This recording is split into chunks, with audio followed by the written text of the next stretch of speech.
Denago Nomad owners, we just released 3 awesome products specifically built for the Denago Nomad. Our BA Trailsteps, our Backseat Steps, and our 2-inch hitch receiver. And in this video, I'm gonna show you what makes them special, how much effort we put into designing products, where you can order them, and last but not least, I'm gonna show you step by step how to install all 3. So let's get into it.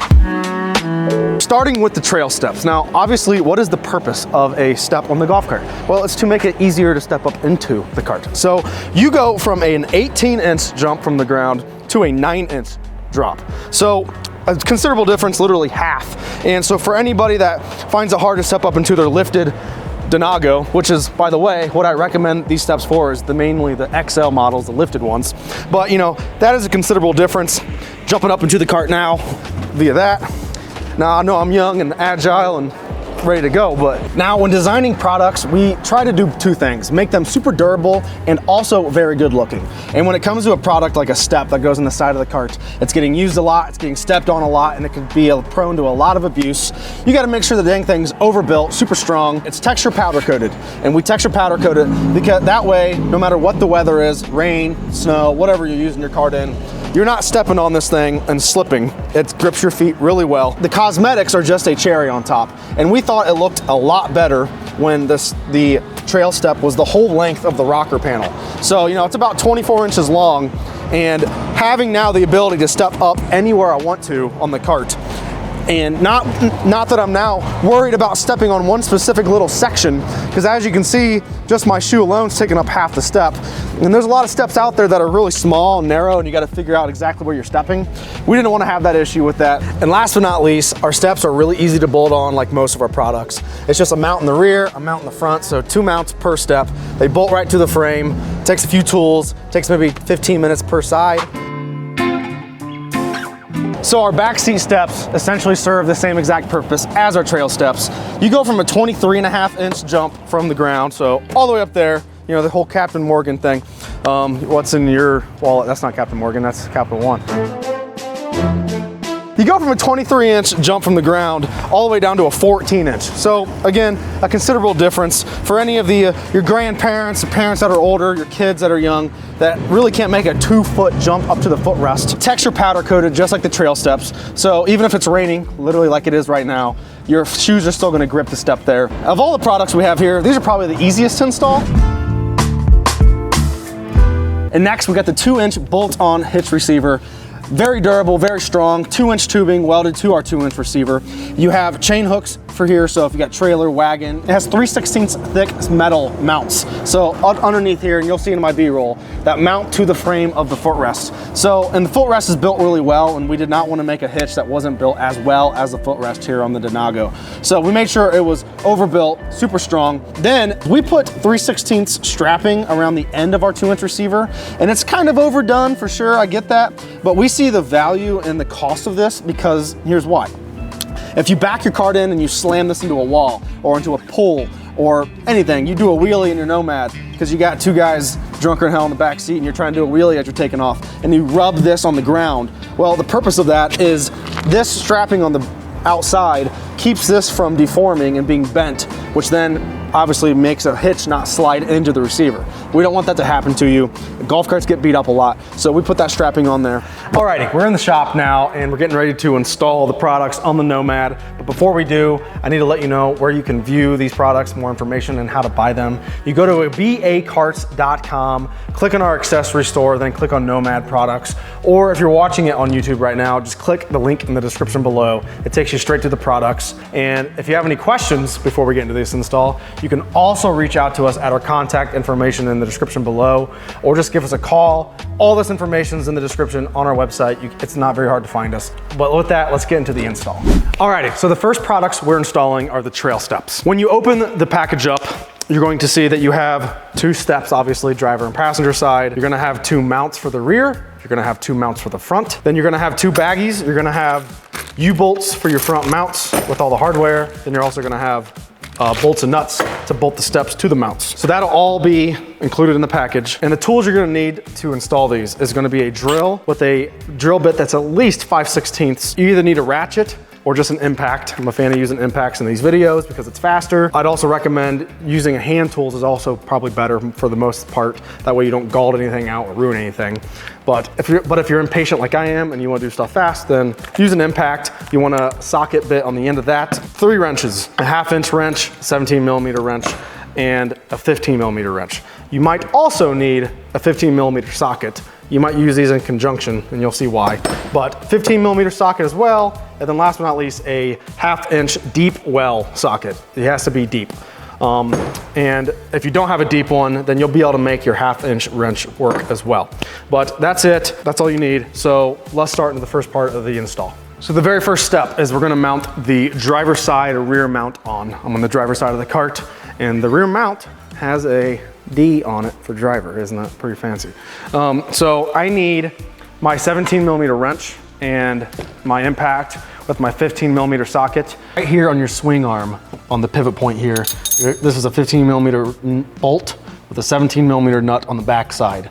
What I first want to do is we're going to completely pull this bolt and nut off. Now, this can be very tight. So unless you have a heavy duty impact like this one, or you just need to be strong enough to use 2 wrenches, you gotta break this free. And then we're gonna pull this all the way out, and then I'll show you what to do after that.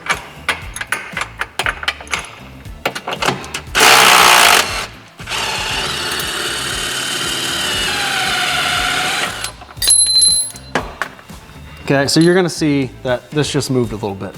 Now I'm gonna show you the trick that I found out on how to get this bolt back through. What we're gonna do is we're gonna push this bolt now through the back side this way. It wasn't this way, now we're going this way through it. Now let me show you what I do to do that. This is gonna look really awkward. It's gonna look like I'm humping the tire, because I kind of am. But I literally put my legs right here behind the tire, and if you see here, now I'm moving the swing arm forward, and all I'm doing is pushing this through here. I'm starting my bolt in the backside here in the hole, and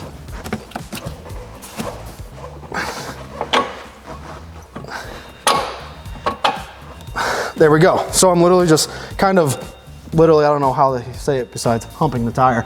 I'm hugging the tire to push the swing arm mounts up here so the holes line back up while I'm trying to push the bolt through. And that's done now. So I have my nut here. And what I'm gonna do is take my driver's side mount. I'm gonna put it right here on this. And if you wanna come back over here, Keely. Yeah, look at bird's eye view of that bolt on there. Yep, so. And the reason we do this and we put the bolt in backwards is because it's a heck of a lot easier to put this mount on with the nut on this side than it is the opposite way. And make sure it's perfectly straight before I really tighten it. Now I'll have to use the socket from the back side, the 15 millimeter socket.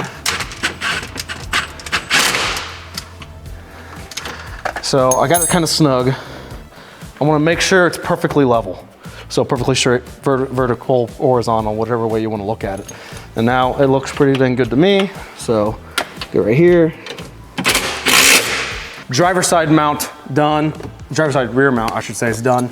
Next is the front mount. So to grab a front mount, it does not matter which front mount you grab. This is not left or right, doesn't passenger driver, both are identical. So you want this, you want to grab your baggie of U-bolts as well. And then you're going to grab your drill bit. Now I did just realize I forgot the 2 tools that you do need in addition to what I just said. A marker, preferably not a black one, and a tape measure as well. So what we're going to do here is we have to get underneath the cart and measure 2 spots on the plastic. We have to cut a little slit out with the drill bit. Okay, so here's how this works. We're gonna measure from the inside of the frame here. So the giant 2-inch member there.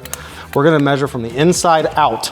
And what we're gonna be marking is this ribbed plastic you see here. So we're measuring for 1.25 inches. So I'm gonna get under here and I'm gonna mark 1.25 inches. So pretty close to that. And then 5 5/8. Now that one's pretty much dead on. A little closer there. So I'm marking, if you can see, I'm marking, I'm not drilling up into the plastic. I'm literally drilling through these ribs. And I'll show you just to get a better angle on it. If you look here, you know, I'm drilling through the ribs. I'm not drilling up through the dang floor. I'm drilling through the ribs so I can get a U-bolt in there. So again, those holes were there from a past prototype. So I'm just drilling through here. And you wanna be on the bottom side of the plastic. I've noticed, because we've installed quite a few of these now on Nomads, I've noticed that there is a bit of fluctuation on the plastic, on how close this plastic is to this frame. You might not have to drill holes through there to get the U-bolts through, but the only purpose of these holes is just so you can get your U-bolts through the plastic on top of this aluminum frame here. Then that's the only purpose we have to drill holes there. So now I'm going to grab, got my U-bolts here. So I'm going to now take my U-bolts and slide them through. Now, if you look here, I really needed to drill a hole to get that U-bolt through. This one, it's not quite as tight as I thought it was. I might not have to need to drill a hole through that plastic there. But now we're gonna take these. This is my front mount, and I'm gonna line it up. If you wanna do both U-bolts at the same time, you can. If you wanna do one at a time, you can. And then you take a washer and a nut.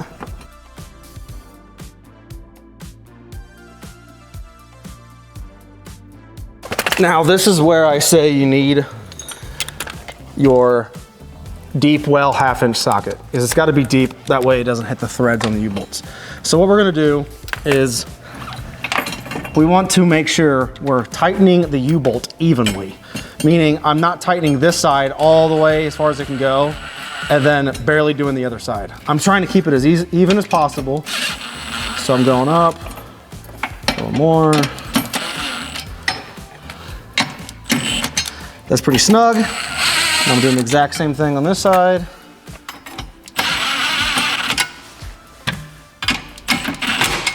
Now, I'm not trying to get it too tight yet, because I gotta have a little bit of variability there on how it moves when I'm mounting my steps down.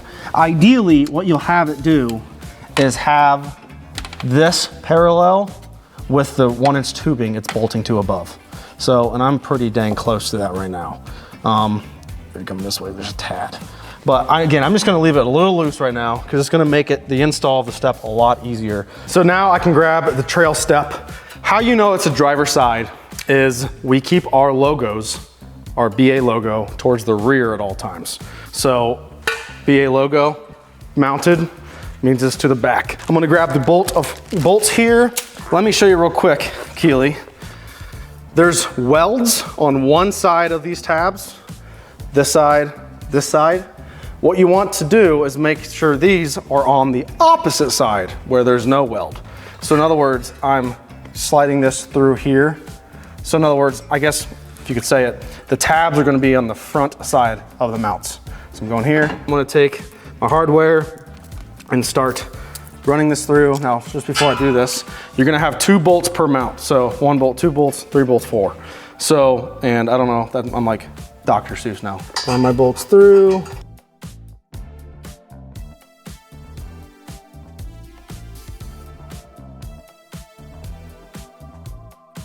Now I'm gonna take my 1/2 inch wrench, which you might actually need another 1/2 inch wrench because one of these bolts can get kind of tight. And instead of trying to do it all at the socket like this, you might have to use 2 wrenches just in this corner here. But what we're gonna do is, again, I like to mount it where my steps are flush with the wheelbase. So what I mean by that is if you look down the line here, you can see it's probably pretty dang close.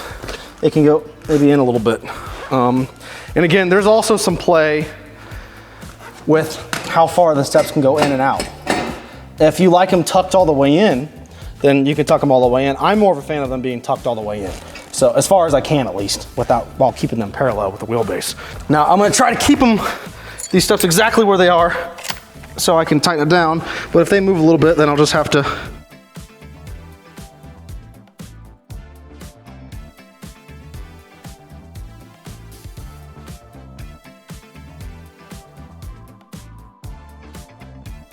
But the rear one, I'm gonna wanna do this with both 2 wrenches because it's so tight right here. If you notice, it's not perfectly level. There's also some play we have on the mount. So why the holes are elongated both up and down, or both up and down and side to side. So that way you can get it parallel with the frame. You can also get it parallel with the ground. So it looks like it needs to go either down there or up here. So I'm gonna make those corrections real quick and see how close we can get it. Now, before I forget, the steps are super strongly mounted to the mounts now. So those are good. Now I just need to go back through here and retighten and make sure these U-bolts are very firmly tightened. And again, you're trying to keep them as level as possible. So I'm making sure I see just as much thread on the left side of the U-bolt as I do on the right side of the U-bolt. Okay, so that should be good now. They look pretty square. So now everything's mounted up. So now I can, more than strong enough. Do the exact same process on the other side.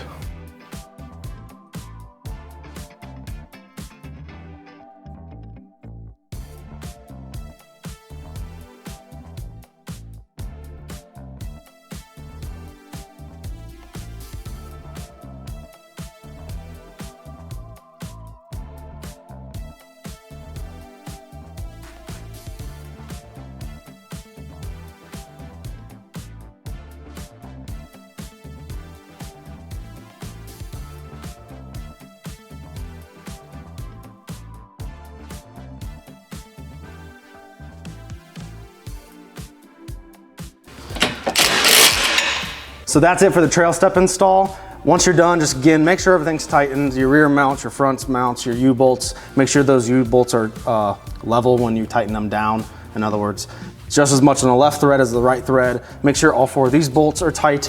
And then again, there's some variability here on how far it is tucked underneath, how far it's out, how it's level with the ground. So just make sure that all looks good to you, and make sure it's all super tight. And then, yeah, you'll be able to use this. And then the next thing is we're gonna install the rear steps. Alrighty, Nomad backseat steps. When you open your package, you're going to see just 2 steps, nothing else, no hardware. You're gonna have a driver's side one and a passenger side one. One's labeled D, one's labeled P. Then for tools to install it, you're going to just need a ratchet or an impact, and you're gonna need a 10mm socket. Let's start with the passenger side first. So I'm gonna grab the P, and just like our Trailsteps, the logo faces the rear side. That's why it's labeled P, because the logo is always on the back side of the product. There's bolts on the top. There's nuts underneath here. And all I'm gonna do is put my socket on there, loosen the nut. There's a washer and a nut on each one. I just slide my step, line the holes up, make sure I'm going in both holes, finger tighten both nuts.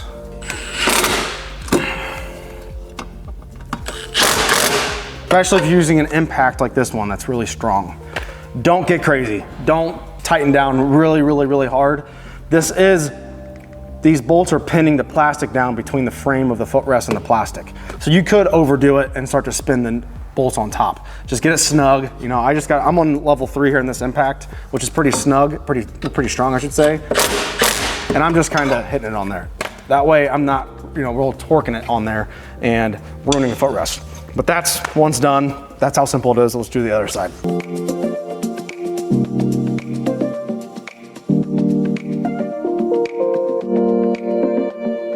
So the Nomad hitch receiver. When you open this up in the box, you're gonna see the hitch receiver, and you're also going to have a bag of hardware, 4 bolts, 4 nuts. And the tools you're gonna need to install this is, first, you're gonna need wire cutters and zip ties, because the backup camera is in the footrest, and there's some wires that are probably in the way. So we gotta cut the zip ties and reroute those. Then to mount the actual hitch receiver down, you need a socket or a ratchet again, or you need an impact and ratchet again, and you need 7/16 or 11mm, doesn't really matter, socket and a wrench. So 7/16, 11mm there. But the first thing we're gonna do is go underneath and get the wires out of the way so we can install the hitch receiver. Here we got our wire up here for the camera, ran a really silly way, and it's ran literally through the bolt holes that I need to mount the hitch receiver down to. So I'm gonna unplug it. There is a plug under here, And I'm gonna push this plug through there, get that out of the holes, because these are the holes I need to mount the hitch receiver up. Now I'm gonna go back and plug this back in. Now you gotta make sure there's a little ridge inside of this 4-pin connector for the camera. You gotta make sure you're lining the ridges up when you redo that. And to be honest with you, I would also tape this too to make sure that doesn't come unplugged. For the sake of the video, I don't have tape on me right now. We're just not gonna do that.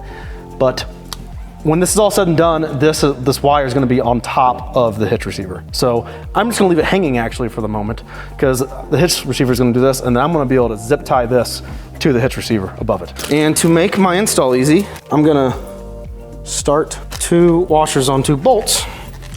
We're gonna go in here, and I'm gonna start with the rear holes first.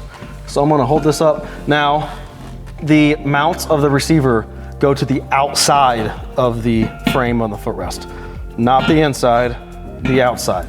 So I'm gonna start on the outside first. I'm gonna run this bolt through and start my nut.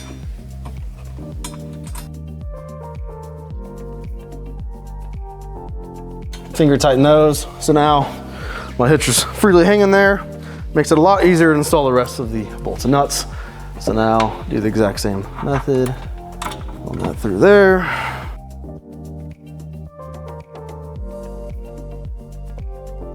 Bolts are all finger started. So now I'm gonna take my socket and wrench, again 7/16 or 11mm, and I'm gonna tighten these down.